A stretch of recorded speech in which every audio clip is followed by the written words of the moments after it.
Genesis 50:1. Joseph threw himself on his father and wept over him and kissed him.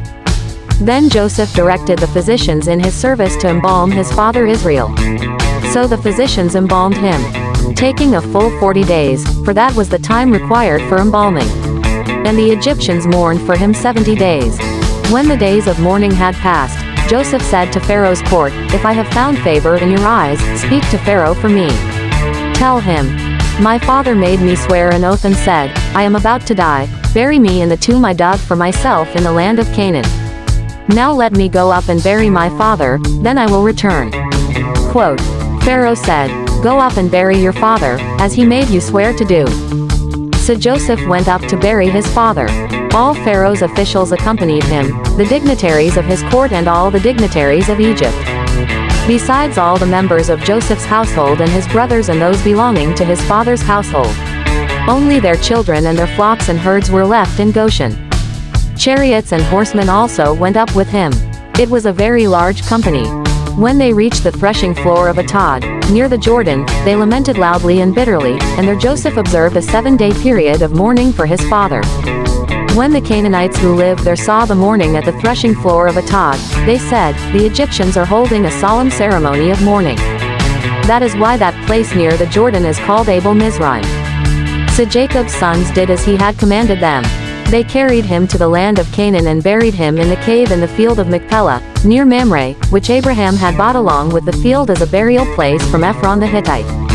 After burying his father, Joseph returned to Egypt, together with his brothers and all the others who had gone with him to bury his father. When Joseph's brothers saw that their father was dead, they said, "What if Joseph holds a grudge against us and pays us back for all the wrongs we did to him?" So they sent word to Joseph, saying, "Your father left these instructions before he died. This is what you are to say to Joseph. I ask you to forgive your brothers the sins and the wrongs they committed in treating you so badly. Now please forgive the sins of the servants of the God of your father." When their message came to him, Joseph wept. His brothers then came and threw themselves down before him. "We are your slaves," they said. But Joseph said to them, "Don't be afraid. Am I in the place of God? You intended to harm me, but God intended it for good to accomplish what is now being done, the saving of many lives.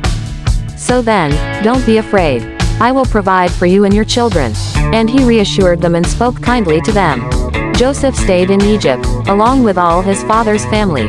He lived 110 years, and saw the third generation of Ephraim's children.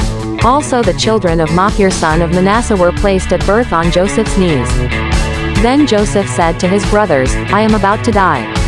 But God will surely come to your aid and take you up out of this land to the land he promised on oath to Abraham, Isaac and Jacob."